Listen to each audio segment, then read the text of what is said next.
फरीदा जंगल जंगल क्यों पवैं, वण कंडा मोड़े, वस्सी रब हियालिए जंगल क्यों ढूंढें। फरीद साहब फरमा रहे हैं कि हम परमात्मा की खोज पहले तो करते ही नहीं, अगर करते भी हैं तो अलग अलग स्थानों पर करते हैं। कोई परमात्मा की तलाश कहीं करता है तो कोई कहीं करता है। कोई उस मालिक की तलाश तीर्थों पर करता है, वहाँ भटकता फिरता है। कोई जंगलों में, कोई पहाड़ों में, कोई बियाबानों में उस मालिक को ढूंढने में लगा हुआ है। आप फरमाते हैं सीधी सी बात है कि जो वस्तु जहाँ मौजूद है वह केवल वहीं मिल सकती है। वस्तु कहीं ढूंढे कहीं, के बिद आवे हाथ।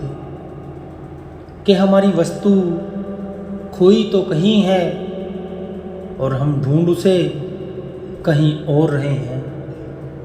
सामान हमारा घर में खोया है और हम उसको बाहर गलियों में ढूंढते फिर रहे हैं। क्या वो हमें मिल सकती है? बाबा फरीद सावधान करते हैं कि भले लोगों, कुल मालिक की तलाश में जंगलों में क्यों भटकते फिरते हो। अगर जंगलों में भटकते फिरोगे तो पैरों में कांटे चुभेंगे और अनेक प्रकार के कष्ट तुम्हें सहने पड़ेंगे। फिर भी उस परमात्मा का, उस खुदा का मिलाप नहीं हो सकता। अगर खुदा किसी को मिला है तो इंसानी शरीर में मिला है। गुरु अमरदास जी कहते हैं हरिमंदिर यही शरीर है, कि खुदा के रहने का असली जो मंदिर है वो इंसानी वजूद है। खुदा हर इंसान के अंदर रहता है। बाहर जंगलों में तलाश करने से, भटकने से ना कभी किसी को कुछ मिला और ना कभी किसी को कुछ मिल ही सकता है। फरीदा इन्नी निक्की जंगिए थल डूंगर पवियों, अज फरीदे गुजड़ा से कोहा थियों।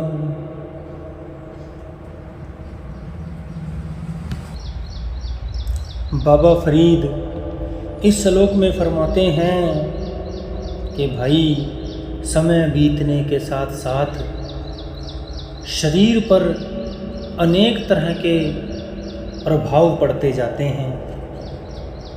कभी हम बच्चे थे, जवान हो गए और अब बुढ़ापे की अवस्था में आ गए। जवानी और बुढ़ापे की अवस्था में बहुत फ़र्क है।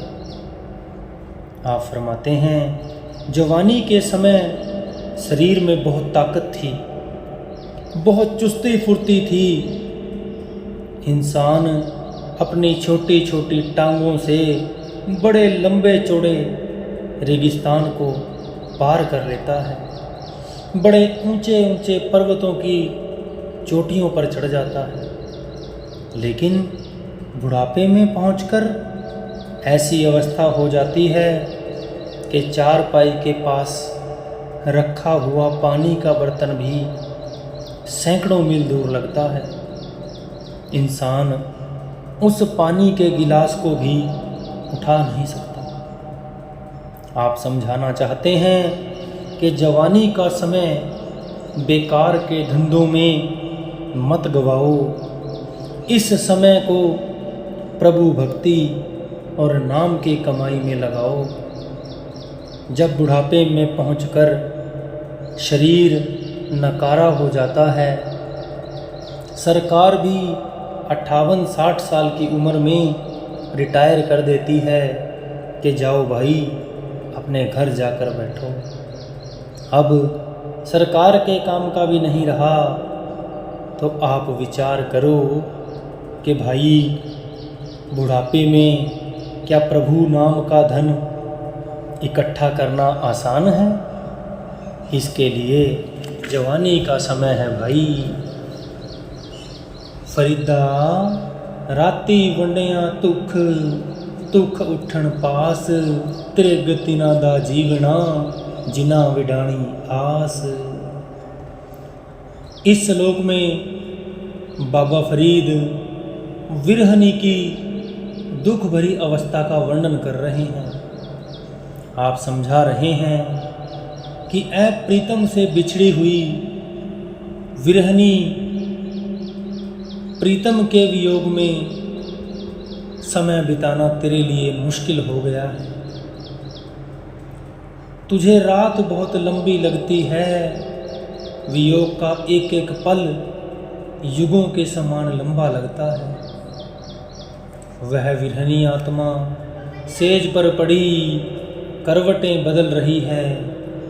करवटें बदलते बदलते शरीर दुखने लग गया है, परंतु उस आत्मा की आँखों में नींद का नामो निशान नहीं। बाबा फरीद विरहनी की अवस्था का वर्णन करते हुए कहते हैं कि वियोग की अग्नि उस विरहनी के अंग अंग को झुलसती है, परंतु वह प्रीतम की याद में मस्त है।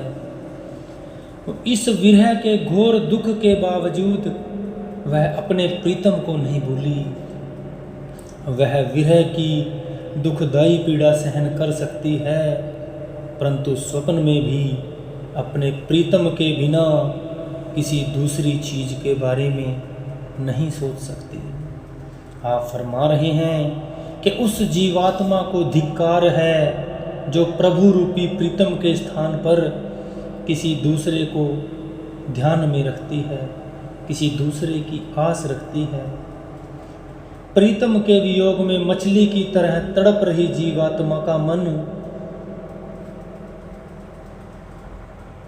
उस अभागी जीवात्मा के मुकाबले लाख गुना अच्छा है, जो अपने प्रीतम को भूलकर सांसारिक पदार्थों, रिश्ते नातों में सुख की आशा करने में लगी है।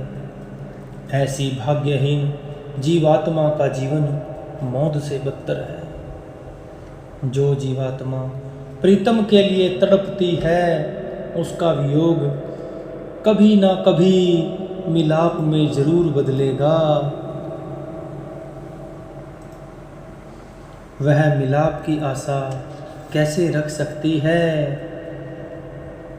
बाबा फरीद ने अपने इस श्लोक में विरह को वह सुल्तानी जज्बा दिया है जो अंत में इसे जाकर प्रीतम के साथ मिलाकर प्रीतम ही बना देगा।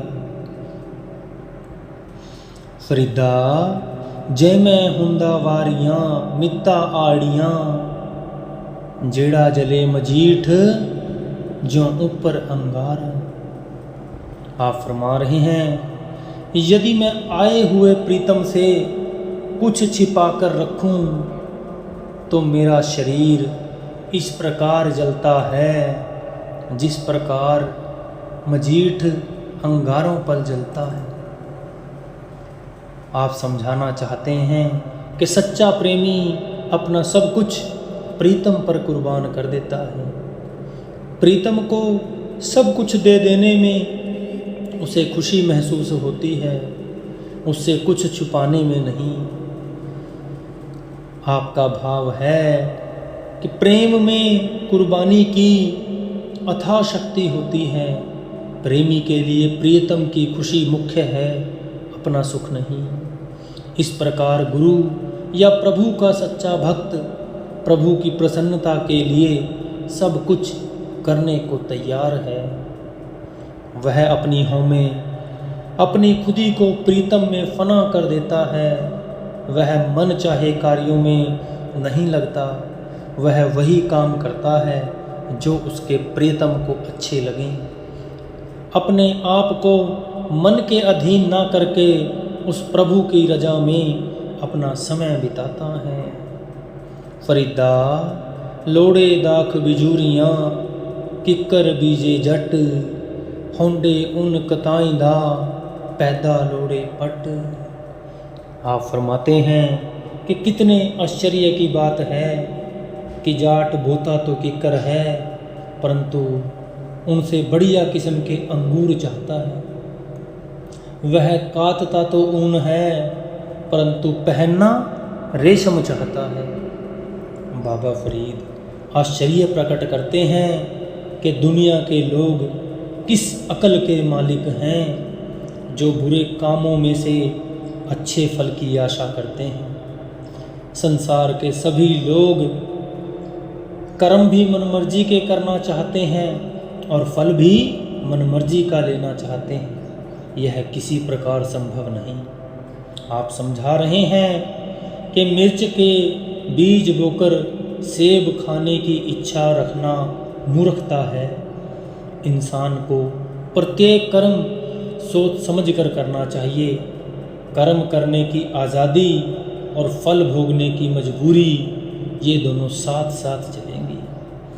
अपनी ही गर्दन और अपनी ही छुरी। इंसान दुनिया को बेवकूफ़ बना सकता है, खुद को बेवकूफ़ बना सकता है, परंतु वह मालिक जो हमारे अंदर बैठा है उसको धोखा नहीं दे सकता। यदि संसार का हर इंसान केवल इतनी बात मन में बिठा ले कि वह अपने कर्मों के फल से नहीं बच सकता, तो आज ही सारे संसार की अवस्था में परिवर्तन हो जाएगा। पर अफसोस है कि दुनिया सब कुछ भूले बैठी है।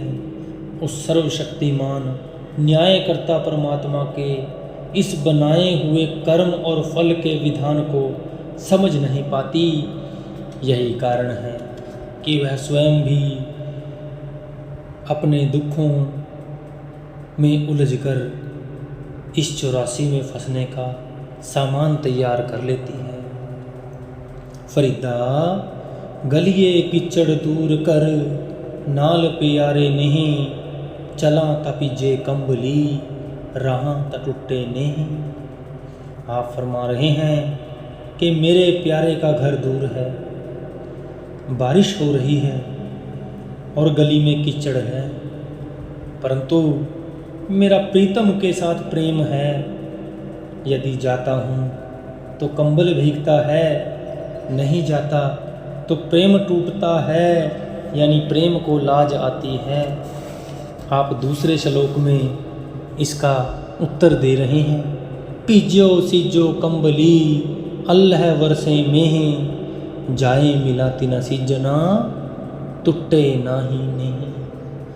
आप फरमाते हैं कि प्रेमी तेज बारिश और गली के कीचड़ के कारण किसी दुविधा में नहीं फंसता, प्रीतम से मिलने जाए या नहीं। आप फरमा रहे हैं कि प्रेमी के मन में प्रीतम से मिलाप का पक्का इरादा है। बारिश का होना या गली का कीचड़ उनके रास्ते को रोक नहीं सकता।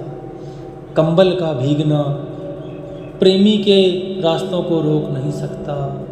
ये जो गली का कीचड़ है यह रास्ते की रुकावटें हैं, और जो कंबल का भीगना है वो दुखों और कष्टों का सूचक है। बाबा फरीद कहते हैं यदि परमात्मा को यही मंजूर है कि तेज बारिश हो और शरीर रूपी कंबल भीग जाए, तो भी मैं इसी में खुश हूँ। मैं बारिश, कीचड़ और कंबल के भीगने के बावजूद हर हालात में प्रीतम से मिलने जाऊंगा, ताकि मेरे प्रेम का धागा ना टूटे। सच्चा आशिक खुद को बारिश रोकने के लिए उस खुदा के आगे हाथ जोड़ के फरियाद नहीं करता। वह कहता है, ऐ मालिक, तूने खुद ही यह बारिश भेजी है, मैं तेरी रजा में राज़ी हूँ। जो तिस पावे नानका साई गल चंगी। गुरु अमरदास जी फरमाते हैं, चखड़ झागी मींह वरसे भी गुरु देखण जाई, समुंद सागर होए बहु खारा गुरु सिख लंघ गुरु पह जाई।